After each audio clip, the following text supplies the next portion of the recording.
if you break a mirror or a black cat crosses your path? Would you ever walk under a ladder or open an umbrella indoors? Do you have a good luck charm? Hi, it's Lindsay from BSE, and welcome to a superstitious episode from your Daily Bite of English. Today we're talking about superstitions and the first conditional. Turn on your notifications to stay up to date with our episodes. Like and subscribe if you love learning English. Let's start. Are you superstitious? I know I am, but why? And what does that mean? Superstitions are found in many cultures. They are widely held beliefs that something supernatural causes certain consequences as a result of coincidence, fate, or magic, rather than logic or facts. Here are some common superstitions. If you break a mirror, you'll have bad luck for 7 years. If a black cat crosses your path, you'll have bad luck. If you walk under a ladder, you'll have bad luck. Can you see any similarities? Yes, these all result in bad luck. Does your culture have the same ones? Take a look at the sentences in more detail. What similarities can you see? Pause if you need to. These are called first conditionals. Let's point out the obvious. First of all, the sentence begins with if. And there are two parts, your if clause and your result clause. Now let's figure out the tenses. Look at this example. If you find a penny, you will have good luck.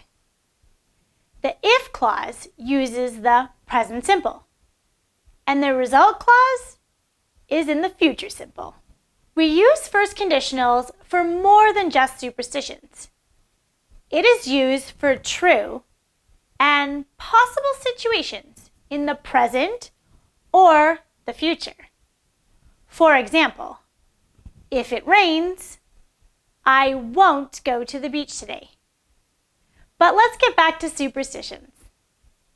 There are a couple more rules that are important with conditional sentences. Compare these two superstitions.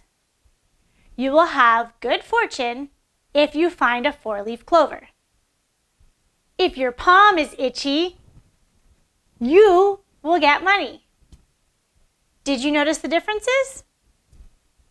First of all, the clauses change order. And it doesn't matter if the if clause is the first or second sentence. What about the comma? Use a comma when the if clause is the first sentence. Here are some more common superstitions. Do you believe in any of these? Does your culture have the same ones? If you find a horseshoe, you will have good luck. I've never found one.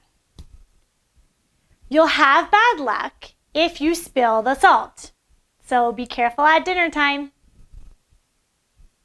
If you wish someone happy birthday before the date, you will curse them. It is also common for cultures to have numbers as part of their superstitions. Here in Canada, number 13 is bad luck, and number 7 is usually good luck. Many people have their lucky numbers, and they use them to play the lottery. What are superstitious numbers in your culture? That's all for today. If you watch BSE episodes, you will learn English faster. So remember, follow our social media and check out the website for content and classes. Comment below with superstitions that come from your country. Do you believe in them? Thank you for watching. If you tune in next week, I'll see you again. Bye.